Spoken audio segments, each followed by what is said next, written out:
katek, bagong gawa natin na washing Astron. Ito ang sira niya. Saksak natin, binuksan ko na siya. So, saksak natin.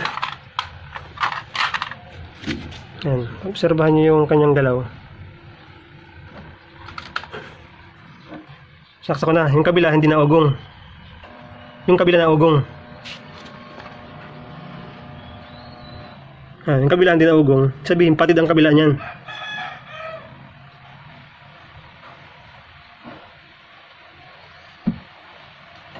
Yun. Huwag natin patagalin, baka lalong masira. Buksan ko muna mga katek para mailabas natin yung motor. Upirahin na naman ito.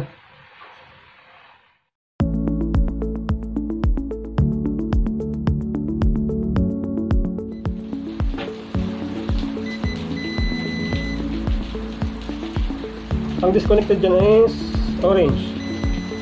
Wala ang orange. Ito. Bali blue sa kadilaw. Meron. Blue at dilaw. Meron. Blue at orange. Wala. Bali ito yung patig niya guys May cruising dito kampe. Ayan pag-cruise niya hanggang dun. Yan. Bali pagdudugtungin natin ito. Yan dalawa yung pagdudugtungin natin.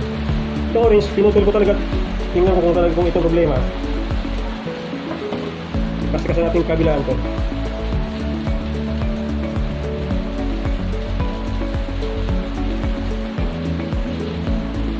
May cruising pa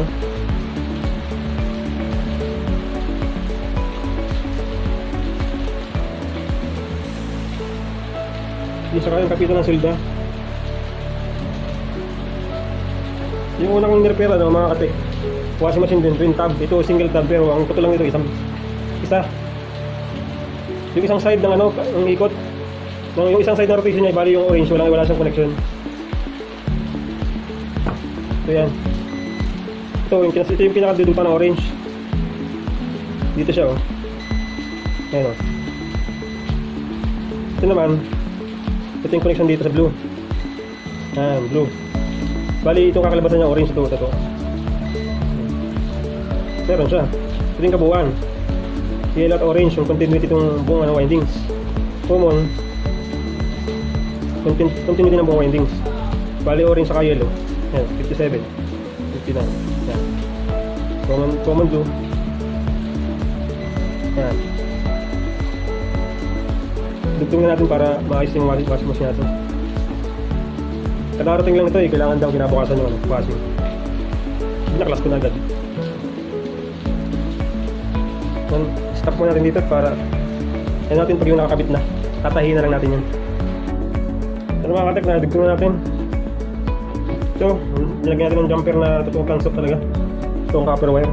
At yung kabila yung pinagkalagyan ko rin sa gitna. Pinindugtong. Hindi ko nalagyan natin dito. Bali check natin. Common blue. Meron na. Dapat yung total continuity niya meron na din. Yun, meron na. So guys, itatatahin lang natin to. Tapos napakita ko na lang yung pagkakabit natin sa washing. Kung talagang gagana na siya. Ito yung capacitor line. Dalawa. Itong common capacitor line. Yung dalawang paa ng capacitor, direkta yan sa timer. Sa easy line naman, yung isang paa ng easy line, isang linya, nakakunik sa timer. Tapos yung common, rekta na yan sa isang easy line. Nangyayari ang rotation ng counter and clockwise rotation ng motor ng washing machine dahil may timer. Pag pinihit mo ang timer, tumatakbo yan. Itong switch nito ipabalik-balik dito, minsan dito sa kabila. Kaya nangyayari ang rotation ng counter and clockwise rotation ng wash motor. Sa lagay ng ating ginagawa ngayon, ang sira niya, ang putol dito kampe. Bali ito na-disconnect. Alin man dito, kaya dito na-disconnect. Pwedeng sa kabila, pwedeng dito sa kabila. Kasi ang may reading lang, dalawang paa, yung sa kabila wala na dito. Yan. Yan nangyayari, pag pumitik ito dito, ito iputol, ito tahimik. Dito siya nakakabit. Pag pumitik dito, tahimik kasi putol nga ito. Tapos pag ang timer ay nag-switch sa kabila naman, dugtong siya dito. Kaya ugong lang ang nangyayari sa kanya. Humming effect, humming sounds na narinig natin, hindi na naikot. Kasi nga ito kulang na. Putol na ito, dito kampi. Bali hindi na siya balance yung rotation niya. Ito lang kampi, dalawang windings. Bali, yung kanyang magnetic field niya, ang buga niya, kung ano lang, kulang na lang 1/3. Kasi putol na ito, kaya humming effect na lang, hindi kayang paikutin kasi kulang na yung windings. Putol na rito. Kaya ang nangyayari dito, pag pitik dito sa kabila, pag pumitik ang timer dito, ugong na lang nangyayari. Kasi nga itong isang capacitor nito, kailangan na-connectin dito. Starting capacitor to starting running. Pag putol to, hindi tatakbo. Pag putol isa man dyan, halimbawa ito naman putol dyan, itong dalawang ito, pag tinis mo wala yung connection. Ito, pag tinis mo wala yung connection. Bali ito lang merong connection dyan, pero kulang na din. Ito na mga kapit yung ginawa natin. Matakbo na siya, clockwise and counterclockwise. Yan.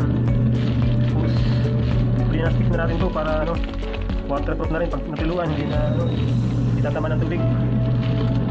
Ito yung ating grinder pinagtanggalan na